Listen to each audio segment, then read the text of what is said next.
दे। हाँ तो बता दे। तो बताओ।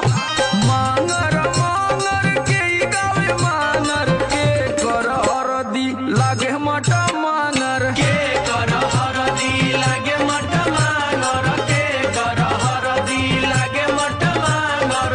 हाँ तो सुना मांगर मांगर भाभी गावे मांगर मांगर मांगर भाभी गावे मांगर। हाँ तो पूरा बताओ आदित्य का बताओ थी।